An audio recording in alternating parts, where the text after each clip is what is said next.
Hey everyone, welcome back to week 5 now of 1303.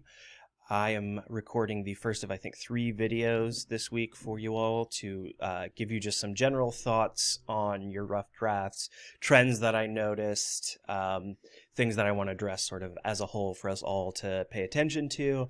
If you look back on the week 5 page on Blackboard, you'll see that I also changed the assignment 1 prompt a little bit to kind of highlight some of these same things because I was noticing a few different trends that after rereading the assignment 1, I see how things could maybe be made a little bit more clear to narrow in on exactly what we want to be doing with this first paper.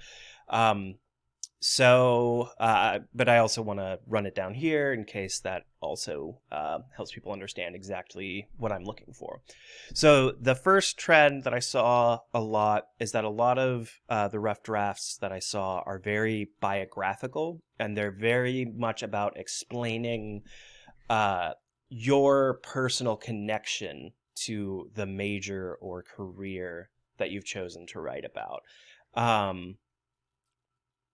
And the prompt is asking you to use personal detail or allowing you to use personal detail or personal biography to make your point here.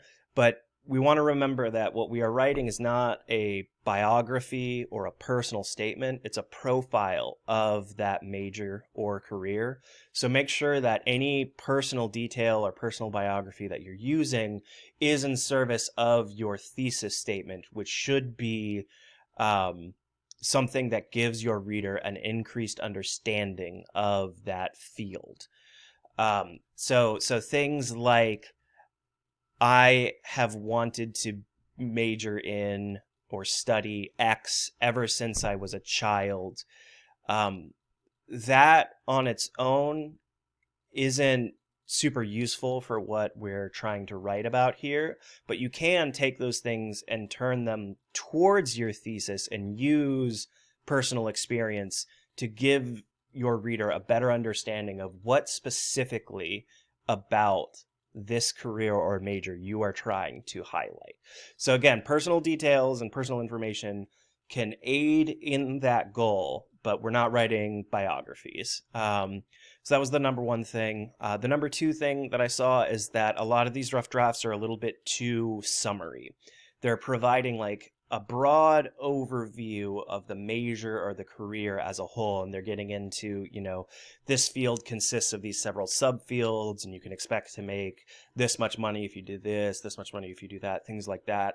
Some of that information is good, but also remember that we want to be focusing on that 1 to 2, really ideally just 1, because it's a short paper, key takeaway for your audience. So you're not trying to give them a rundown of everything that this major or career entails. You're trying to provide them with 1 key insight about it that is something they probably could not find by giving it a quick Google or reading the Wikipedia page on it or something like that. You want to give them something that makes them think like, oh, I never thought about it that way before. And so, an example that's springing to my mind in this area is several people chose to write about accounting, and a common theme that I saw in those was people really wanted to dispel the notion that accounting is this like boring desk job. And that I think can be the basis of a really good thesis statement, because your audience can go to Wikipedia and read about what what is required to get a degree in accounting, or what type of job someone who majors in accounting could be expected to get. But that insight of like, actually, accounting is about more than just running the numbers. It's about, whatever other thing, whatever misconception you're trying to dispel there. So that is what I want to see. And then one thing that I also saw is for some of you, you did have a pretty interesting and solid thesis somewhere in your paper where you reach that level of specificity of like, here's one key takeaway I want to give you, one key aspect of this I'm trying to focus around, or one sort of myth that I'm trying to dispel. But then you pull away from that and go back to providing that sort of overview type stuff. So once you find that specific thesis statement that's addressing just one interesting thing that you want to talk about and that you are interested in or excited to talk about, just make sure that all your following paragraphs are backing that up. And, you know, especially in your intro up top, a little bit of background information can be useful to help your reader like ground themselves. And, you know, even if they've already done a little bit of precursory research, it might help them just to have a quick reminder of what exactly it is you're talking about. But you want to keep that brief, especially given the length of the paper, so you can spend as much time possible focusing on that, again, that one, maybe two key takeaways. So, and then that dovetails right into the next thing. Some of you are still lacking a clear thesis, and there's, you know, a range of things here. In some rough drafts, I wasn't quite seeing a thesis statement at all, because usually it was because they're providing too much of that summary overview that we talked about. And in some, you have a thesis statement, but it's something like, major X is the most rewarding major possible, or major X is a great way to help people while making money. And that's still just too general, you know, like say if you're writing about nursing and your main takeaway is nursing is a stable career that lets you help others. That's still the kind of thing that your audience, you know, can pick up from pretty quick research around the internet. And you always remember when we talked about thesis, we talked about that so what factor. You always want to be thinking like, so what? When someone reads this, when they get to the thesis statement at the, you know, beginning of your paper, are they going to want to say, okay, I need to see what they're getting at here. This is interesting. Or are they going to think like, you know, I could probably just, you know, like, I don't know if I need to read a whole paper on this. So again, going back to nursing, a few people that chose to write about nursing, a trend I saw there was that people started to talk about, again, those like the misconceptions that come with nursing, and especially the idea of how nursing interacts with the medical profession in general, and how they work with doctors and how they're seen and doctors and stuff like that. And that once you're in that territory, you're already getting a lot more specific. It's already getting a lot more interesting. And if I was a student who had maybe like done a little bit of research into nursing but hadn't thought about it that much, and I read a paper that right up top says like, you know, nurses don't work for doctors, they work with doctors, something in that territory, that's something that makes me think like, okay, this is information I can't just find by doing you know, like, again, a quick Google search or reading like the university department's like overview of the major, stuff like that. It's like specific kind of insider knowledge. That's what we're looking for. So keep thesis in mind as you're doing your revisions, and make sure you have a clear, specific, and interesting thesis that is highlighted somewhere at the beginning of your paper, ideally at the end of the first paragraph. Another trend that I saw, and this is less important, but it's just something I want to mention. It's not necessarily a negative. It's just something I want to throw out there, is that I saw way more papers that were saying like, this is the best possible field, or you know, this is the #1 major, things like that are being like, you know, it's almost like a sales pitch for the major.